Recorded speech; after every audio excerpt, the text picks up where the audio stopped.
You are looking at Julian's pronunciation guide, where we look at how to pronounce better some of the most mispronounced words in the world, like this other curious word. But how do you say what you're looking for today?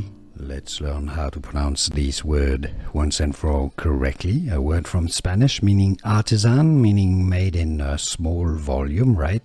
You know, the word artisan, that's what it means, and that's Spanish for it. Artesano. You probably find pan artesano, which would be artesano bread. Artesano is how it's pronounced in Spanish, also probably in Mexico. How to pronounce artesano if you cannot pronounce Spanish perfectly, artesano.